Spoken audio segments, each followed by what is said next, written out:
Sveiki, aš esu lietuvininkas ir šiandien jums papasakosiu apie savo kraštą Mažąją Lietuvą.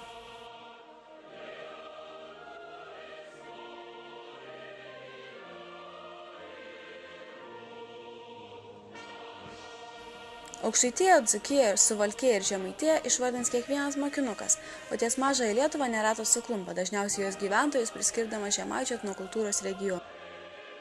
Mažoji Lietuva yra vakarų Lietuvoje, tačiau didžioji regiono dalis priklauso Rusijos Kaliningrado sričiai ir Lenkijai. Šio krašto vėliava naudota jau 17–18 amžiuje kaip Rusijos valstybės Lietuvos provincijos ženklas. Vėliau ją naudojo Mažosios Lietuvos lietuviškos draugijos ir vėliava tapo šio krašto simboliu. Žalias, baltas, raudonas juosteles ant rankų ryšėjo ir Klaipėdos sukilimo dalyviai.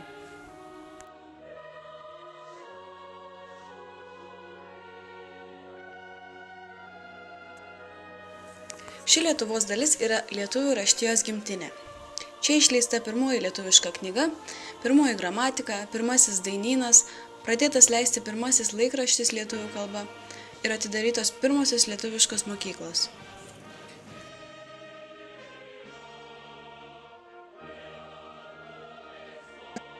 Šiame regione yra vienas gražiausių Europos kraštovaizdžių – UNESCO paveldo šedevras Kuršių nerija.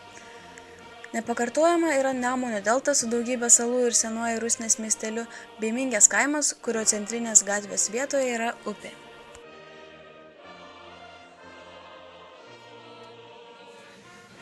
Vakarų Lietuva pati turtingiausia atrastais tekstilės pavyzdžiais. Rūbai buvo dažomi natūraliai, naudojama melžolė, raudė, rezeta, ąžuolas.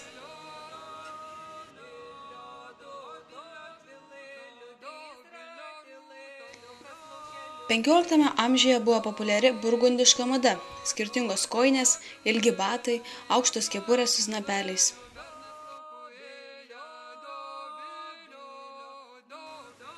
Vėliau moterų drabužiai būdavo platūs ir sakoma, kad moteris visada nėščios, o paskui į kapus iškeliaudavo.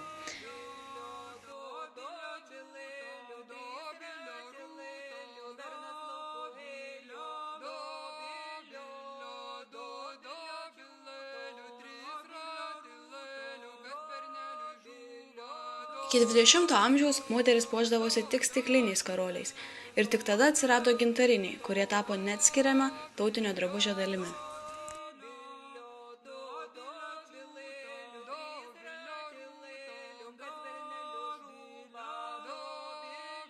Bėgant laikui vis rečiau buvo dėvima tautiniais drabužiais.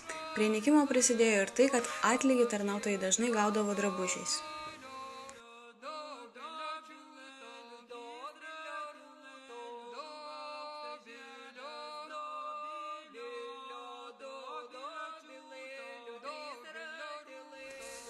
Mažajai Lietuvai būdingos šimtmečius formuotos savitos tradicijos.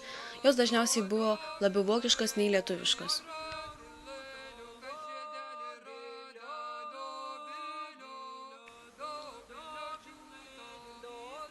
Naujieji metai buvo švenčiami paprastai, be jokio triukšmo.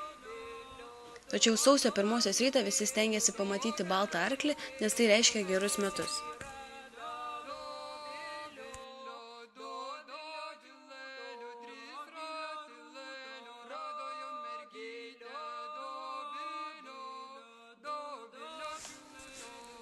Velykų pagrindinis patiekalas ant pusryčių stalo buvo žuvis. Buvo paprotys iš vakaro puošti gražius lizdus iš samanų, šieno ir padėti juos lauke, krūmuose. Lizdas būtinai turėjo būti gražiai išpuoštas, jo link ėjo smėliu pavarstytas takelis, takelio pakraščiai buvo išdėliojami kankorėžiais, kad Velykų zuikis rastų, kur padėti gražių ir margų kiaušinių.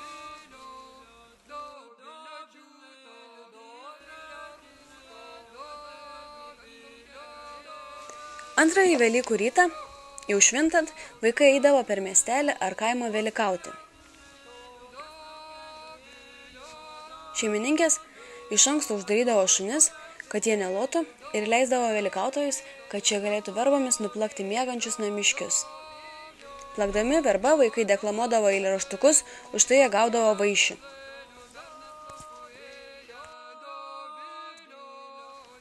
Mažoji Lietuva taip pat turėjusi savo vidurvasario šventę, kuri tapatinama su Joninėmis. Tikrasis šventės pavadinimas nežinomas, pirmenybė teiktina kupoliai reiškiančiai viešėjimą, brandą, žydėjimą.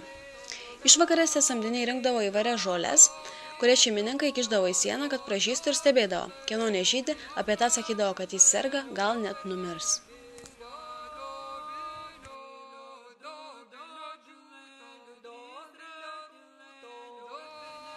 Taip pat viena iš svarbiausių švenčių Mažojoje Lietuvoje buvo Kalėdos, kaip ir dovanos per jas.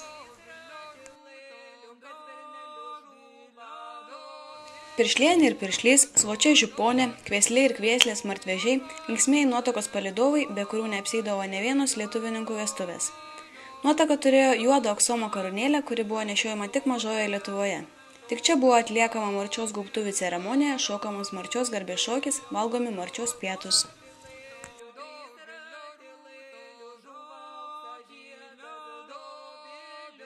Per krikštynas vykdavo apeiginis gaidžio užmušimas samčiu. Jo mėsą, suklaupę ratu ant žemės, valgydavo tik moteris.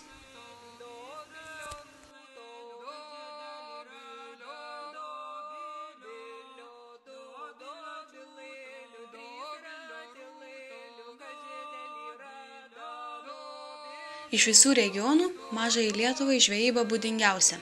Lietuvininkai dažnai žvejodavo plaukiodami kurėnais.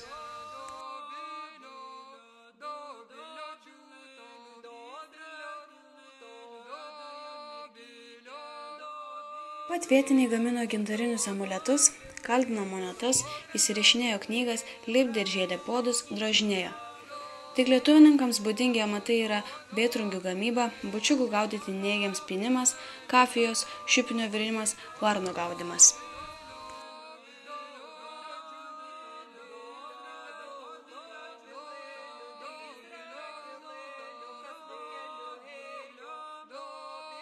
Lietuvininkės ausdavo lovatieses, juostas, megzdavo įvairius mezginius. Lietuvininkai gamindavo kraičių skrynes, drožinėjo šaukštus, įvairias dėžutes, žiedė puodus. Išskirtinai šiam kraštui būdingi dirbiniai, tai sviesto formelės, vėtrungės. Puošybiniai raštai, ornamentai gali būti patys įvairiausi, bet tradiciškai tai yra saulutės, paukšteliai, kiti gamtos vaizdai.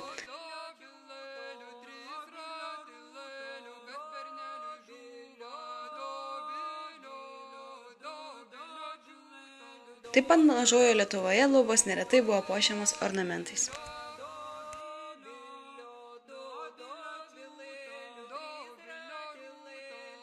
Margučiai, kaip ir rūbai bei baldai, tamsūs bei nudažomi ir pažymimi paukštės deivės ženklų pėdute.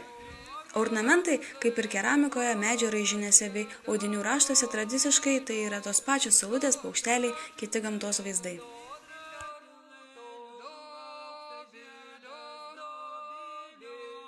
Krikštai tai Mažosios Lietuvos antkapiniai paminklai. Krikštus statė lietuviai protestantai. Padaryti iš beržo, uosio, klevo, ąžuolo buvo statomi prie vyrų kapų, padaryti iš drebulės, eglės pušies prie moterų. Vairių siluetų krikštai buvo statomi mirusiojo kojūgalyje. Dažnai nudažomi viena kuria mėlyna, geltona, raudona, žalia spalva.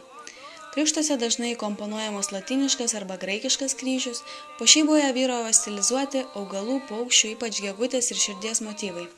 Šiais laikais krikštai statomi ant įžymių Mažosios Lietuvos veikėjų kapų kaip pagarbos ženklas.